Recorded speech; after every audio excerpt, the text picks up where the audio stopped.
இன்றைக்கி இந்த பதிவு யாருக்குன்னா நம்ம எல்லாருக்கும் தெரிந்த நம்ம ஜிபி முத்து அண்ணாச்சி, டிக்டாக் பிரபலம் ஜிபி முத்து அண்ணாச்சி தான் அந்த பதிவு.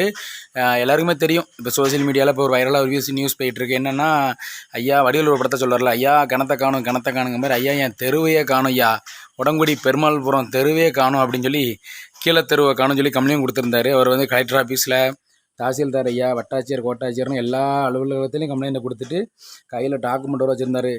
அதை கள்ளப்பத்திரம் போட்டாங்க, இதை கள்ளப்பத்திரம் போட்டாங்க, காரு வர முடியல, தெருவுக்குள்ளே என் வீட்டுக்கு போக முடியல, பாதையை அடைச்சிட்டாங்க, கோயிலை விரிவாக்கம் பண்ணிட்டாங்க அப்படிலாம் சொல்லி கம்ப்ளைண்ட் பண்ணியிருந்தார்.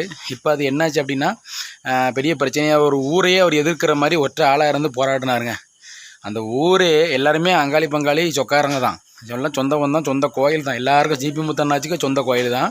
அப்படி இருக்கும் பட்சத்தில் என்னாச்சு அப்படின்னா, பெரிய பிரச்சனையாக வந்துச்சு. திருப்பி இவங்க தாசில்தார் ஐயா போய் பார்த்து எல்லாரும் ஒன்றா, எதிரணி இவங்களும் ஒன்றா போய் இருந்து இப்போ பேசி முடித்து சுமூகமாக அந்த பிரச்சனை தீர்த்துட்டாங்க. சரியா? நான் கேட்குறேன், ஐயா ஜிபி முத்து ஐயா, அந்த எதிர்த்தரப்பு நீங்கள் 2 பேருமே வந்து உங்களுக்குள்ளே பேசி தீர்த்துருக்கணும். இதை வந்து நீங்கள் கோடு வரைக்கும், போலீஸ் ஸ்டேஷன் வரைக்கும், கலெக்டர் ஐயா வரைக்கும், தாசில்தார் வரைக்கும் நீங்கள் இவ்வளோ தூரம் இதை கொண்டு போயிருக்கே கூடாது. சரியா?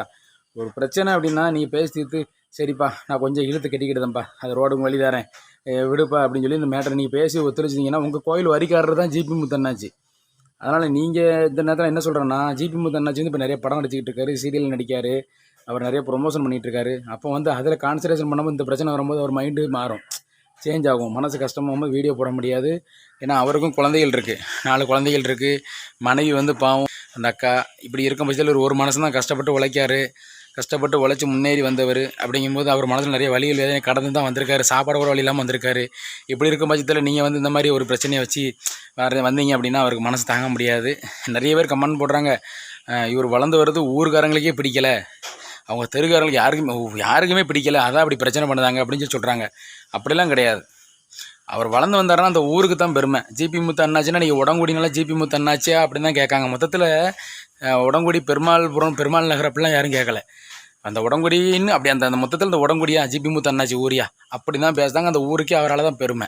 சரியா? அதனால் யாரும் சண்டை போடாங்க, ஒற்றுமையாக இருந்தீங்க, ஒன்றா சேர்ந்துட்டீங்க. முதல்ல காவல்துறை ஐயாவுக்கு நன்றி சொல்லணும், அப்புறம் தாசில்தார் ஐயாவுக்கு நன்றி சொல்லணும். ரைட், இது மாதிரி சந்தோஷமாக எப்பவுமே இருங்க. உங்கள் பணியை தொடருங்க ஜிபி முத்து அண்ணாச்சி.